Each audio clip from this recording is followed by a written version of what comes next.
Chapter 7 C Afool as Honey by Charlene Harris, read by VK Whitewolf.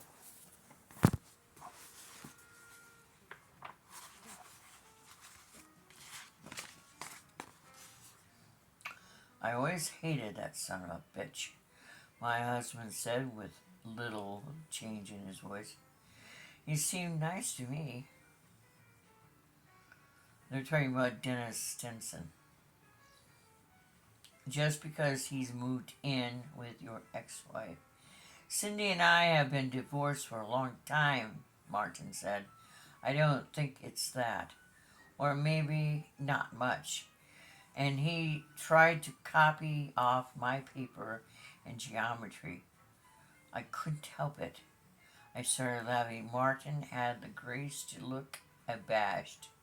Dennis I wouldn't have minded Cindy living with somebody if it had been Carl. But Carl went and got himself married to a girl that just got out of college right about the same time you and I got married. He's got kids older than her, I think. If the amazing Carl was going to bring us a Jeep, I needed to get dressed. Jeans and a sweater and boots seemed to be the uniform of the day, judging by Martin, who seemed to be more relaxed than I had been in days. He even laid Hayden in the middle of our bed and brushed my hair for me, a pleasant pastime we hadn't had a chance to indulge lately, since Hayden remained content. I called my mother, but missed her both at the house and at the hospital. I left a message on her answer machine and talked to John's eldest son at the hospital. He said his father was on the upswing, but they hoped to take him home the next day, and he knew my mother would want to tell me all of the details. He further informed me that my mother was holding up just fine, which I hadn't doubted for a second. Next, I called Angie and Shelby to ask about the baby. Found out little Joan was expecting in every respect, was perfect in every respect, and Angel was recovering from the birth in record time. I handed the phone to Martin so he could call Pan Am Agro Plant, but he told me he'd already talked to his second in command that morning. I glanced at my watch and winced. If you wanted to work for Martin, you had to get up early and be bright the minute you slid from between your sheets. But I do need to talk to David in receiving, Martin decided. He punched the numbers, wearing his business face, so I went downstairs and poured another cup of coffee. Just then I heard a chugging noise. I looked out in the snow and I saw a bright red Jeep coming through the snow. I could only assume it was on the driveway. A man hopped out and began slogging his way to the front door. Carl Bergeson was about Martin's height, maybe 5'10".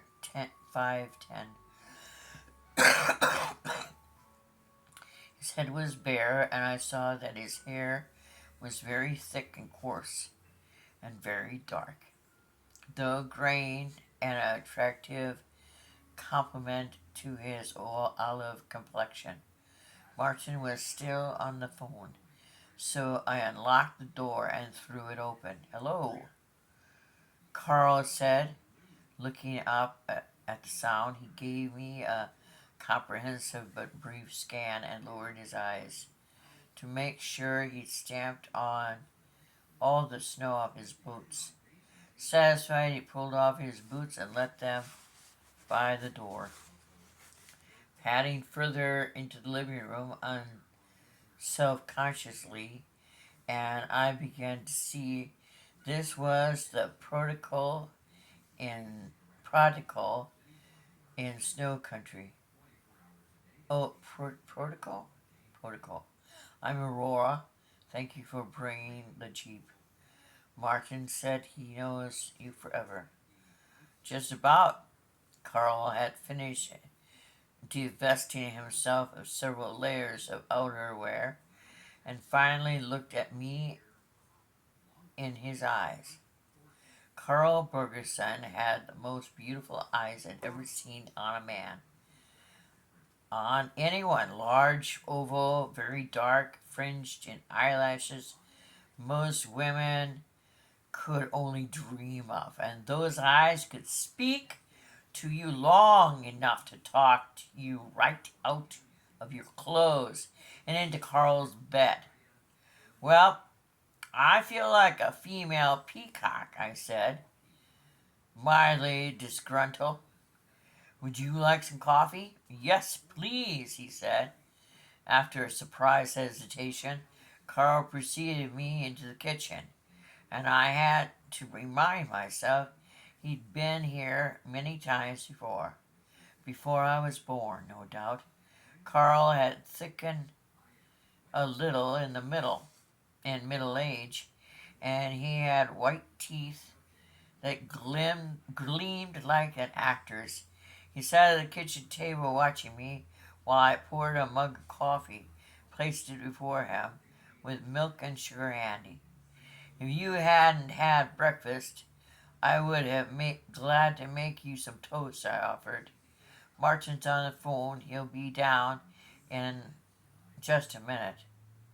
This is a southern hospitality, the kind I keep hearing about, I guess. It's just hospitality. How else would I treat you? He had no answer to that. This is some mess about Regina, huh? He asked, looking up at me with those gorgeous eyes. He poured sugar in his coffee with a liberal hand. I watched in amazement as he did the same with the milk. It hardly looked like coffee anymore. I propped myself against the kitchen counter. Did you know Craig? Yeah, he stole a car from my lot.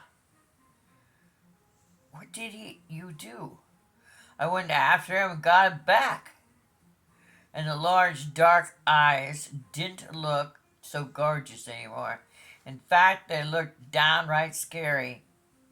I realized I was very glad I hadn't been there when Carl had gotten his car back.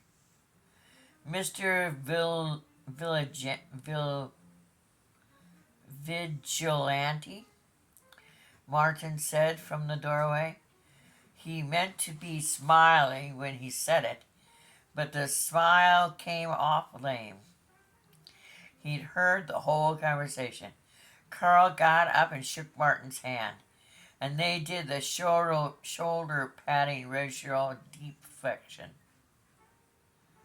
The little son of a bitch, excuse me, Aurora, is just lucky I didn't fix his wagon for good, Carl said, white teeth gleaming. I only laid off because he was your niece's husband. This was since they got married?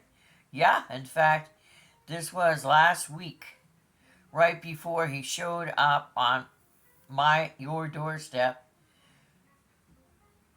down in Georgia, dead. Maybe he wanted to drive down in a jeep. The police know about this? Yeah, I told him. I heard Craig got killed. Told him I had a key to the home here. They come out here to take a gander. Carl Bagland looked so exotic. I found I had expected him to be for foreign accent. It was a little shocking to hear a homely Midwestern voice coming from his mouth. I thought of him in harem pants. I clamped my lips together. "What are you smiling about?" Martin asked. From my elbow, I jumped. "Would you like some more coffee, honey?" I asked. "Lord, she's no bigger than a flea, Martin." I particularly disliked to be talked about as if I weren't there. But this was Martin's friend. "Small but mean," Martin said. I love this writer. I looked up, startled, and he was smiling. Lucky for him. Was the house was the house very different than in the snow than it is now?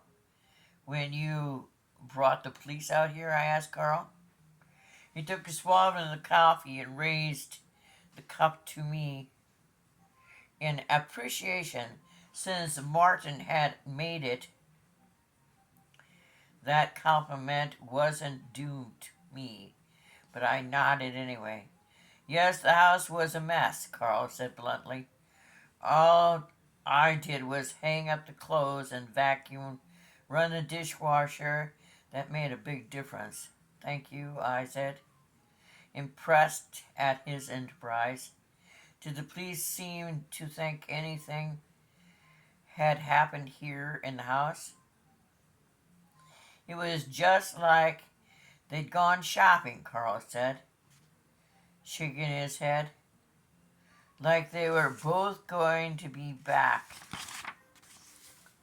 any moment. Oh, I forgot to empty the waste baskets that day.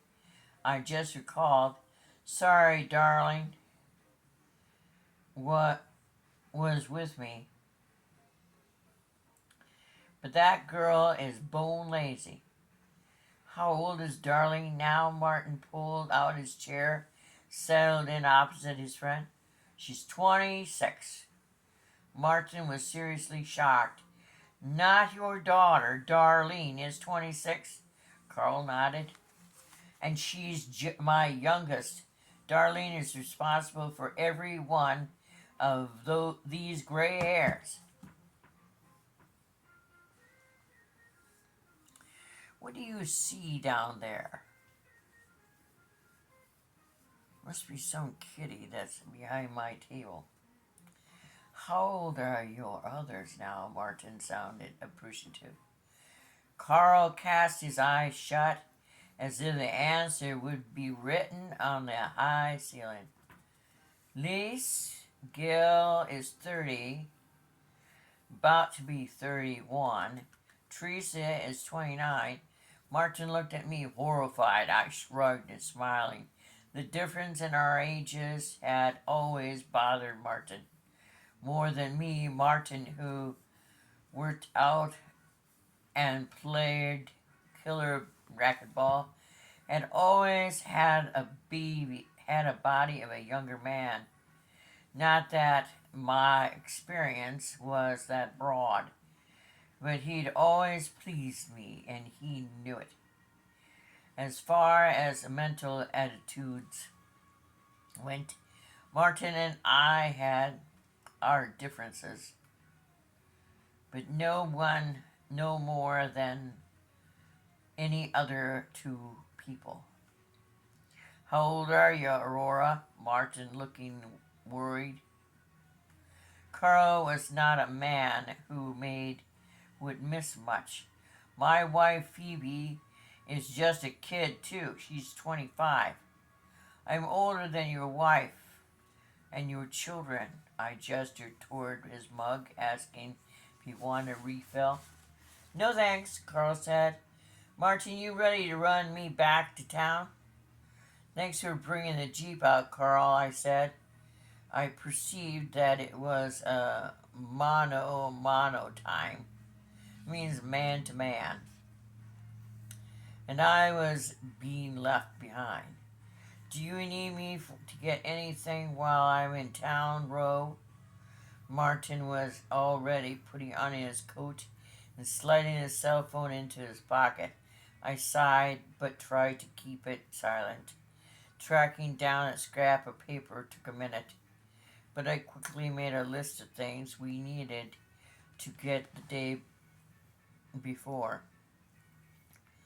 In the back of my mind was the fear of snow would get worse and we'd be marooned out here. What if we lost our heat? What if whoever had killed Craig came here looking for Regina? I think whoever killed Craig has Regina. I'm surprised they didn't get a ransom note. It makes me wonder if Regina is dead. Please write what you think in the comments. This was a thought so sudden and shocking that I really regretted having it, especially since I was watching the bright red Jeep recede down the driveway with Martin and Carl inside. And when the idea came to full bloom in my mind, I paced around the house, distractedly trying to rid myself of the fear. It hardly made sense that whoever killed Craig in Georgia would come looking here, and that was assuming the killer hadn't been Regina herself. I managed to take myself out of the worst of my funk.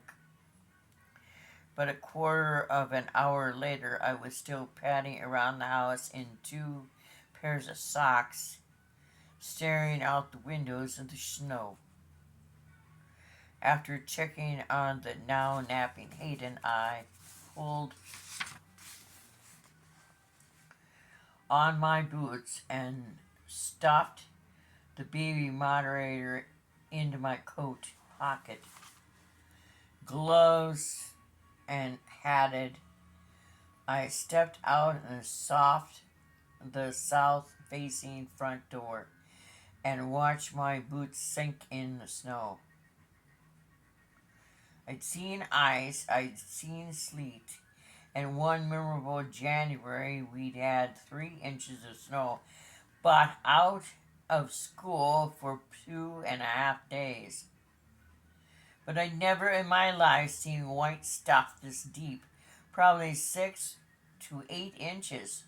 And I knew from what Martin had said about his childhood that it was likely the snow wouldn't melt for weeks, but only deepen by subsequent snowstorms. The sky was oppressive, leaden gray, just like yesterday. It seemed quite probable to me that, amazing though the thought was, it was going to snow again.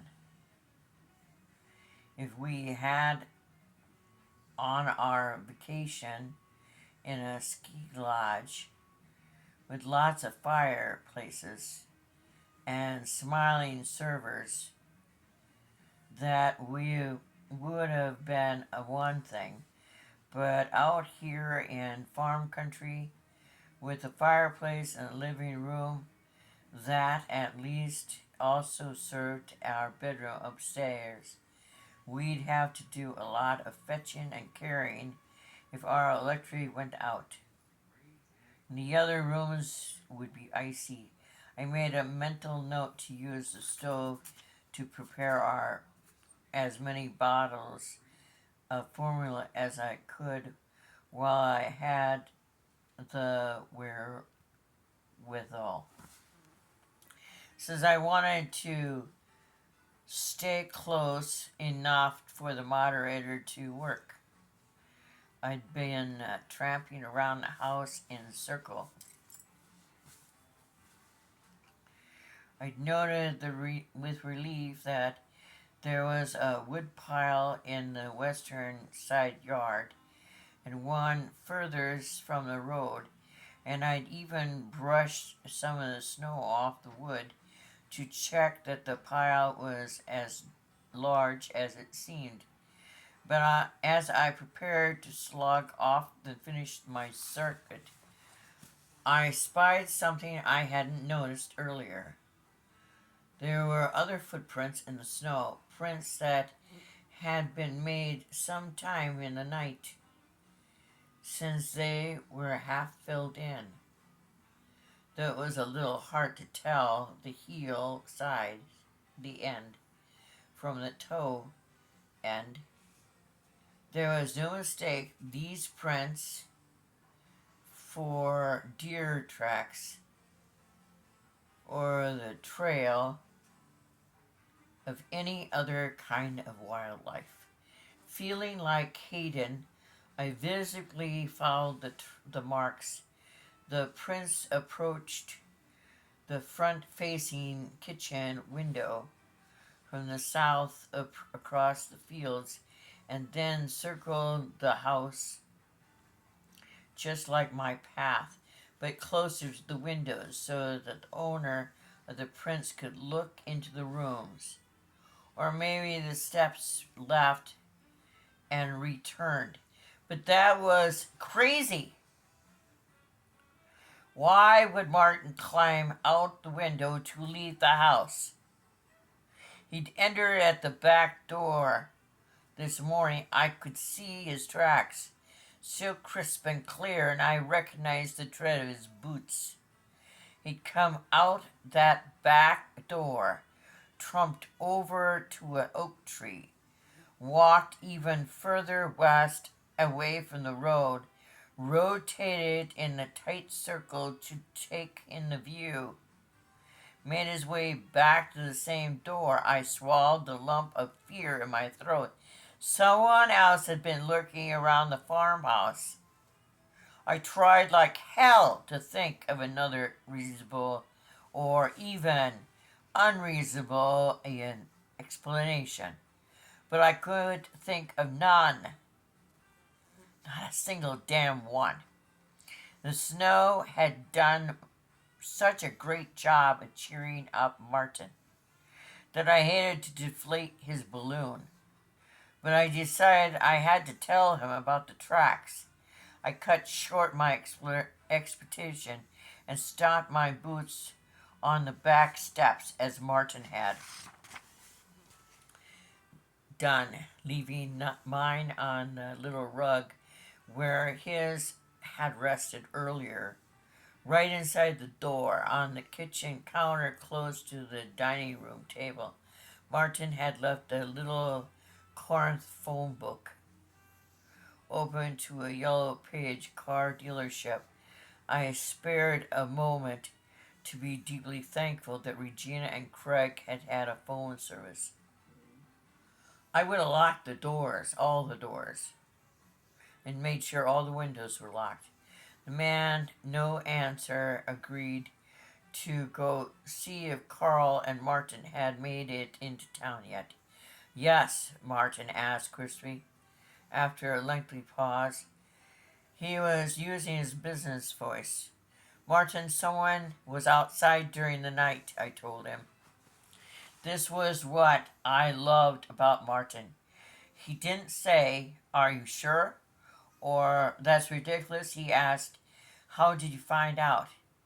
After I described the footprints and my line of reasoning, there was another appreciative pause. I guess the light wasn't good enough this morning for me to notice the tracks. "You've locked up now?" he asked. "Yes." "Baby asleep?" "Yes." Then go upstairs, look in my suitcase, and get out the gun." Oh! He brought his gun! Okay, geez, I hate guns, but I was scared enough to listen. "It's loaded. You remember how I showed you how to take off the safety, how to fire?" "Yes." "If the footprints are blurry, there's nothing to worry about. Whoever made them is long gone. But just in case, it would be good if you had the gun handy. Wouldn't it? Make you feel better?"